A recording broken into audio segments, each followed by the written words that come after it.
आता कोणीच घेत नाही म्हणून टमाट्या भर रस्त्यावर ओतला जातोय। गाजर मुळीला चिरडून टाकलं जातं पोळीमध्ये आणि कांदा तर आमच्या सारखाच सडवला जातो चाळीमध्ये। अरे शेपू मेथीच्या भाजीला आता जनावर सुद्धा खात नाही आणि ऊस वाढून आडवा पडलाय तरी कोणताच कारखाना नेत नाही।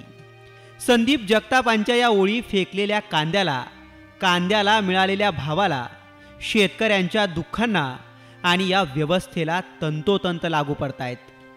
2 एकर शेतीत कांद्याची लागवड केली, त्यासाठी 70,000चं कर्जही काढलं, दिनरात एक केला, पिकांना जगवायला जागता पहाराही दिला, पण हाती काय मिळालं? ₹1 प्रति किलोनी कांदा विकला गेला आणि त्यातला अर्धा कांदा तो विकलाच नाही गेला, असा तिथं फेकून देण्याची वेळ आली आणि त्यामुळे तिथं आडत असेल, हमाली असेल, गाडी भाडा असेल, ते पदर देण्याची वेळ आली। त्या कारणामुळे मी राहिलेला कांदा तिथं नेऊन उपयोगच नाही ना काही, त्याच्यामुळे साहित्य फेकून दिलाय। हाती काहीच मिळालं नाही, उलट पदरातून पैसे खर्च झाले। म्हणून उद्विग्नतेने या शेतकऱ्याने आपला कांदा आपल्याच बांधावर चढवलाय। कांदा महाग झाल्यावर एकच गजब माजतो, गल्लीपासून दिल्लीपर्यंत चर्चा रंगतात, पण तोच कांदा ज्यावेळी उघड्यावर फेकून द्यावा लागतो त्यावेळी त्याचं दुःख कुणालाच दिसत नाही। कर्ज काढून हे शेती पिकवलेली, आधी दुष्काळी परिस्थिती आहे, रब्बीतली सोयाबीन असेल, इतर पिकं असतील, ते बी या दुष्काळी परिस्थितीमधून हातून निसटून गेली। कसा बसा हा कांदा जगवला, त्याचे पण हे हाल, आता जगायचं कसं? बीड जिल्हा मराठा आरक्षणाचं केंद्रबिंदू बनलाय।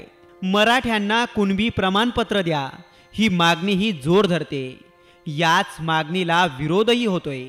कुणबी जात नाही, शेती करणारा शेतकरीच कुणबी आहे हा दावाही अनेकांना मान्य आहे, पण तोच कुणबी जिवंतपणे मरतोय, याकडे कोण लक्ष देईन हाच महत्त्वाचा प्रश्न आहे। एकंदरीत पाहिलं तर बीड जिल्ह्यामध्ये मराठवाड्यात सर्वाधिक आत्महत्या झालेल्या, तर 278 आत्महत्यांची नोंद ही शासन दरबारी झाली आहे। त्यामुळं जर शेतकऱ्यांच्या मालाला हमीभाव दिला नाही तर या आत्महत्याचा देखील आकडा वाढू शकतो, हेच या ठिकाणचे जे शेतकरी आहेत ते सांगतात। त्यामुळं आता सरकार नेमकं शेतकऱ्यांविषयी काय भूमिका घेणार याकडंच आता बीड जिल्ह्यातील नाही तर राज्यातील शेतकऱ्यांचं लक्ष लागलेलं आहे। विनोद जिरे, साम TV, नेकनूर।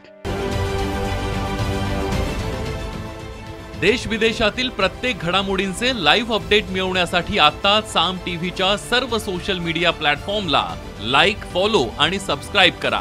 तसंच सर्व नोटिफिकेशनसाठी बेल आयकॉन प्रेस करायला विसरू नका।